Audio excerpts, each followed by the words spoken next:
우리가 살아가는 이 사회에 질서가 필요합니다. 교통 질서를 또 잘 지켜야 되지요. 그 신호 등이라든지 또 이 차선이라든지 이런 것들이 그냥 있는 게 아니고 안전하게 질서를 지켜서 그래서 우리 생활에 유익하고 편리하게 그렇게 하기 위해서 만든 것이지요. 또 우리 세상에 살면서 법이라고 하는 것이 있어요. 그것도 뭐 그냥 만든 게 아니지 않습니까?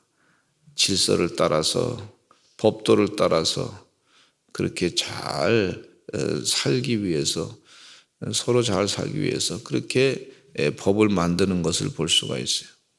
또 이 법 가운데 보면 뭐 국제법도 있는데 국제법이라고 하는 것도 사실은 잘 지켜져야 되는데 지켜지기를 바라고 만들었는데 잘 안 지켜지는 게 안타까운 거죠.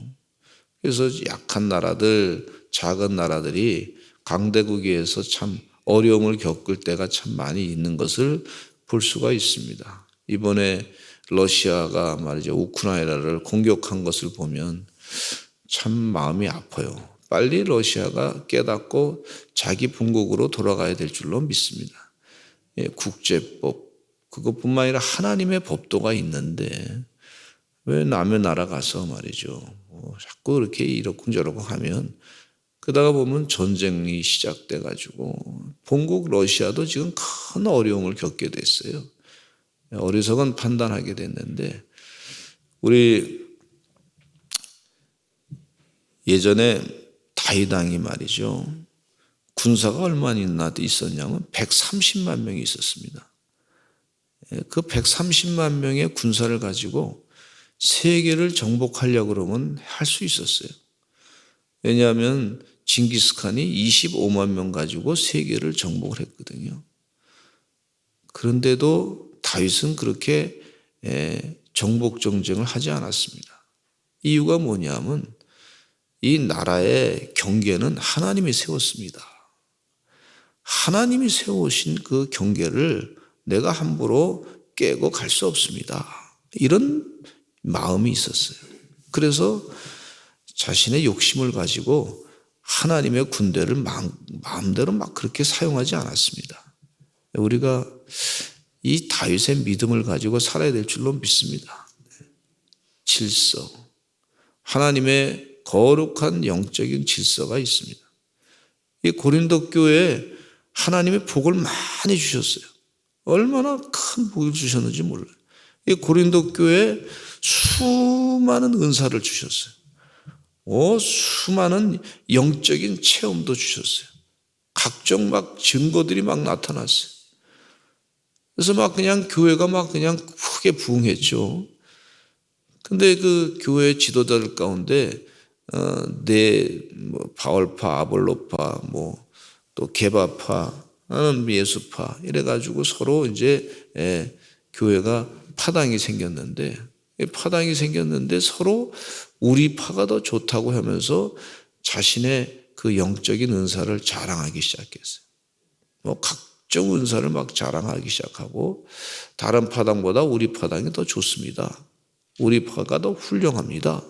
이러기 하면서 싸운 거예요. 누가 주신 것 갖고 싸우냐면 하나님이 주신 것 갖고 싸우는 거예요. 이게 참 어리석은 일 아닙니까? 하나님이 주신 것 갖고 싸우라고 주셨습니까? 하나님의 덕을 세우라고 주셨습니까?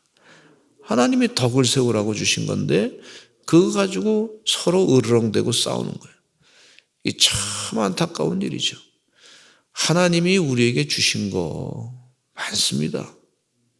건강도 주시고 하나님의 지혜도 주시고 하나님의 영적인 은혜도 많이 체험하게 하시고 각종 은사도 주시고 또 우리에게 영생의 기쁨도 주시고 생명도 주시고 아주 귀한 것 많이 주셨어요. 각종 달란트도 다 주셨는데 그거 가지고 싸우라고 주신 거 아니란 말이죠.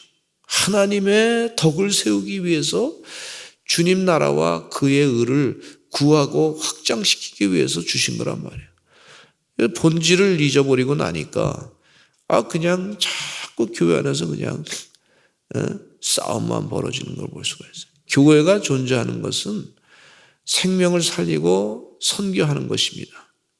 그런 일을 감당하지 않으면 자꾸 안에서 싸움박지만 벌어지는 걸 볼 수가 있어요. 그래서 여기 사도 바울이 권면의 말씀을 해주시고 있습니다. 26절부터 보니까 너희가 모일 때에 찬송시도 있고 가르치는 말씀도 있다. 참 하나님의 은혜 가운데 이 찬송시도 하나님이 주셨지 않냐. 가르치는 말씀도 있다. 하나님이 주셨다. 계시도 받고 방언도 있고 통역도 있고. 그런데 그 모든 것은 하나님이 주신 것이니 덕을 세우기 위해서 하라. 한번 따라서 하시죠. 덕을 세우기 하라. 예, 덕이라고 하는 것은 건덕입니다. 건덕. 덕을 세울 건자에다가 덕자에 해서 이 덕을 세우라. 덕을 건축이라고 하는 말을 쓸 때 건이라는 말을 쓰지 않습니다. 그런데 이 덕을 건축하듯이 말이죠. 이 덕을 세우는 거예요. 그런데 자세하게 가르쳐 주고 있어요.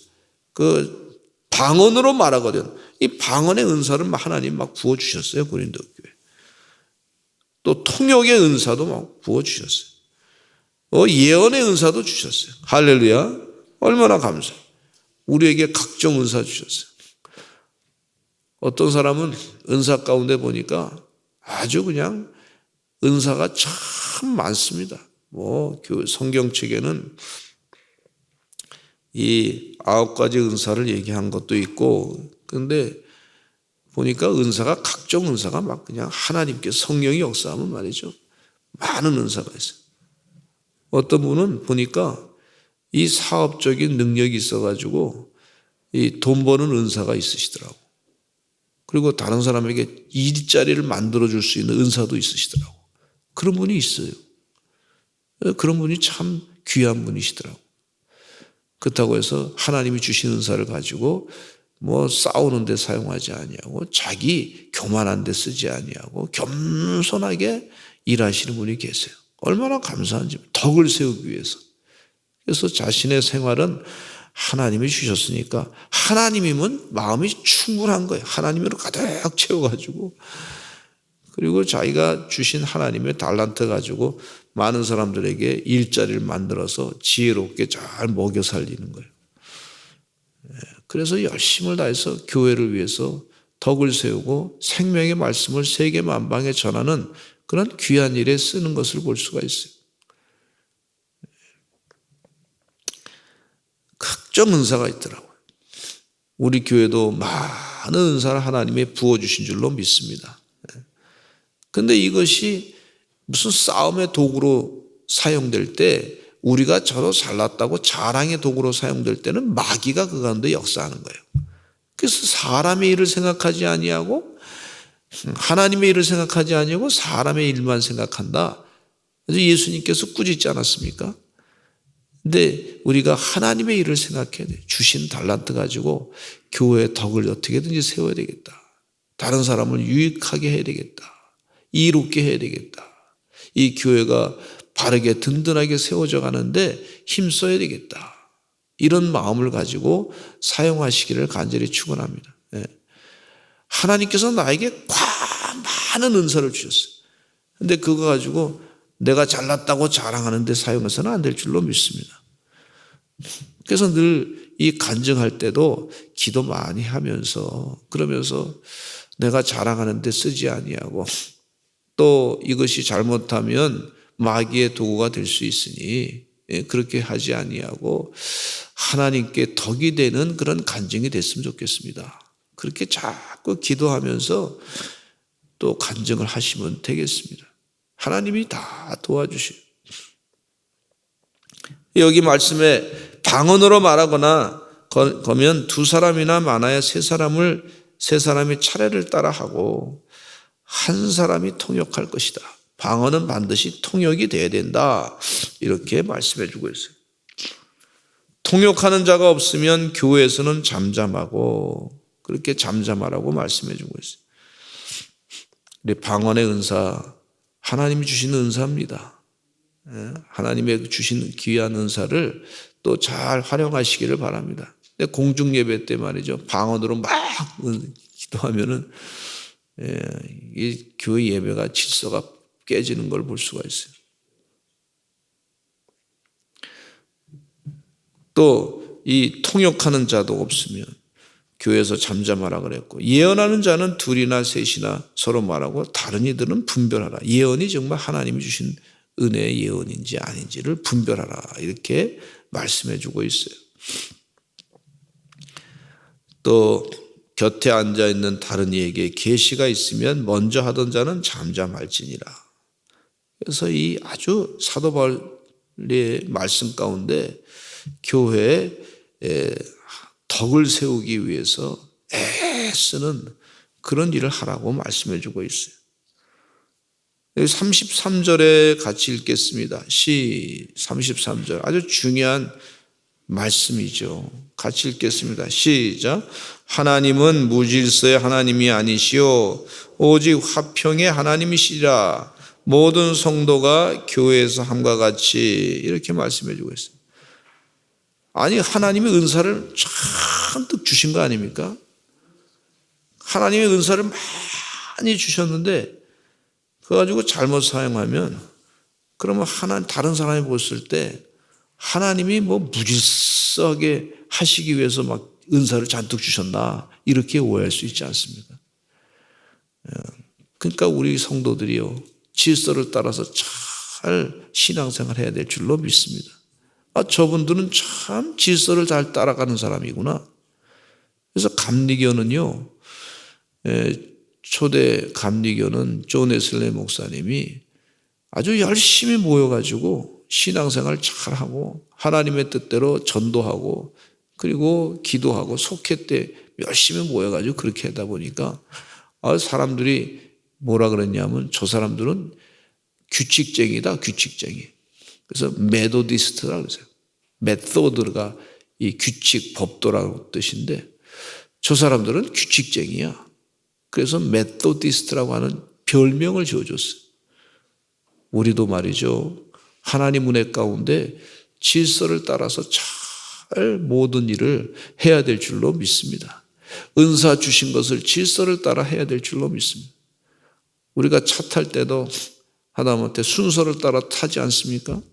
순서를 따라 딱 차고 아예 먼저 오신 분에게 먼저 가시라고 그러고 또 나중에 오신 분은 나중에 오시고 몸이 좀 불편하신 분은 좀 자리 편안한데 좀 앉으시라고 그러고 그렇게 하지 않습니까?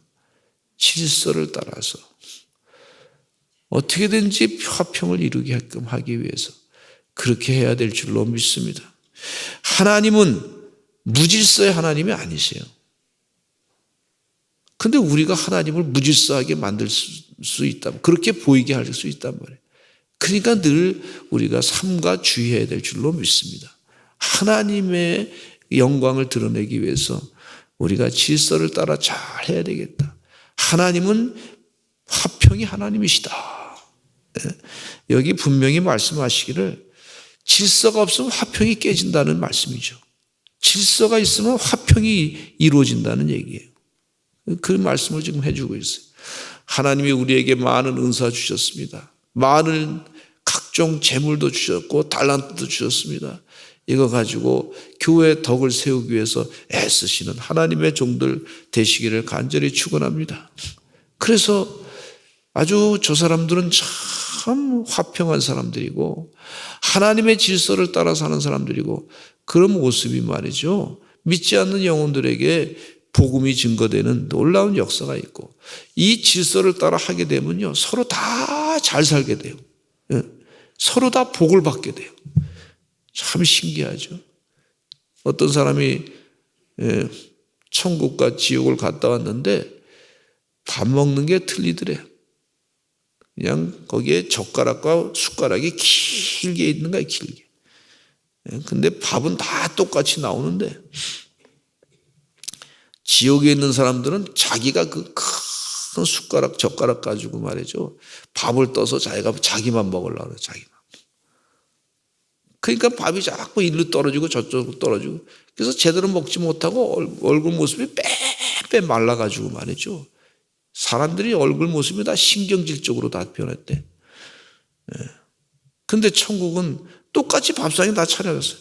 거기도 긴 수저와 또 긴 젓가락이 있는데 밥을 먹을 때 서로 말이죠. 상대편 걸 떠가지고 먼저 드세요 하고 드니까. 그러니까 서로 다 잘 먹어가지고요. 포동포동 살이 쪄가지고. 얼굴에 윤기가 나고 광채가 나고 그렇게 됐다는 거예요. 상황은 똑같은데 무질서한데 나만 먹으려고 나만 자랑하려고 그러니까 질서가 없고 말이죠. 무질서하게 되니까 서로 먹지도 못하고 그냥 끝나게 되는 거예요. 근데 질서를 따라 잘 우리 주님께서요 오병이의 기적의 역사를 일으킬 때도 베드로에게 오병이의 기적 역사 제자들에게 갖다 주라 그랬을 때 사람들에게 앉으라 그래요. 뭐 질서를 따라 50명씩 뭐 100명씩 다 앉으라고 다 해서 다 앉아놓고 그 다음에 하나씩 기적을 그대로 다 보이신 하나님께서. 우리 주님도 질서가 얼마나 중요한지 아셨단 말이에요. 선한 일 할 때도 좋은 일 할 때도 질서가 깨지면 참 모양이 볼품이 없습니다.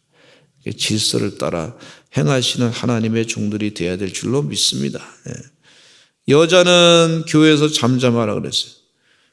근데 이 본문 말씀의 그 주석을 보니까 특수한 상황에서 하신 말씀이라는 거예요. 그 여자는 무시하라는 얘기가 아닙니다, 이게.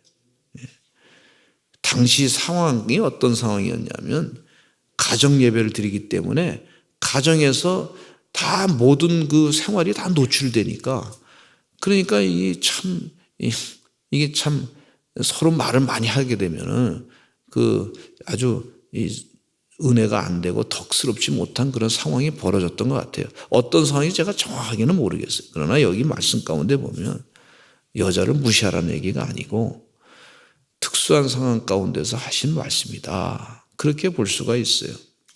근데 어쨌든 간에 덕을 세우기 위해서 하라는 거예요. 덕을 세우기 위해서. 교회의 덕을 세우기 위해서 무질서하게 하지 않게 하기 위해서 하시는 말씀인 것을 볼 수가 있어요. 저도 어떤 때는 이렇게 보다 보면 이때는 내가 얘기하지 말아야 되겠다. 이 성령으로 마음 가운데 감동이 올 때가 있어요. 그 전에 제가 어떤 일이 있었냐면 결혼 초기에 저희 어머니가 저한테 얘기할 때 그 얘기를 어머니가 기분 나쁜 얘기가 있잖아요. 그 며느리를 보면서 좀 불편한 얘기가 있잖아요. 집안마다 다 있더라고 이게요. 다 있어요, 다 있어.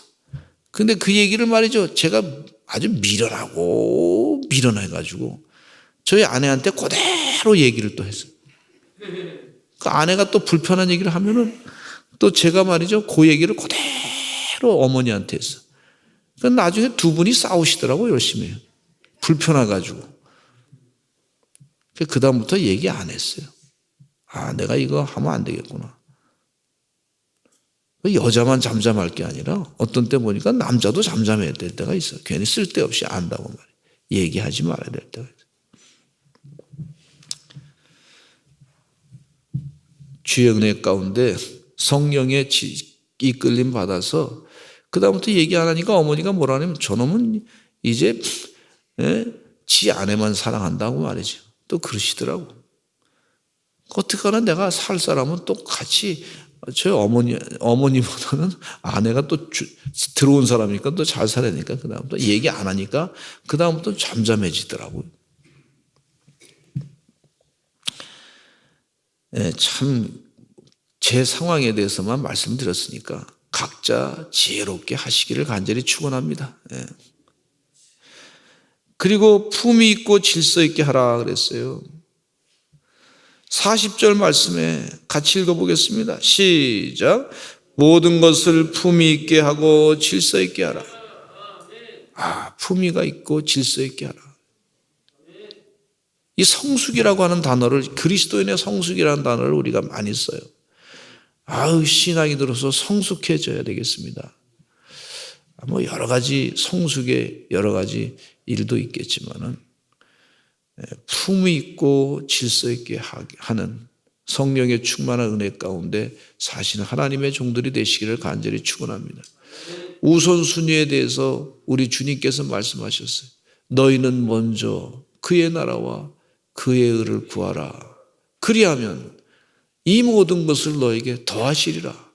지금 사도 바울이 이 말씀하신 것은요, 하나님께서 주시는 은사, 요것으로서만 끝나는 것이 아니라 더 큰 은사와 축복에 대해서 품위 있고 질서 있게 하면 그동안 받은 은사 그 정도만으로 인생이 끝나는 것이 아니고 더 큰 은혜를 주시겠다는 거예요.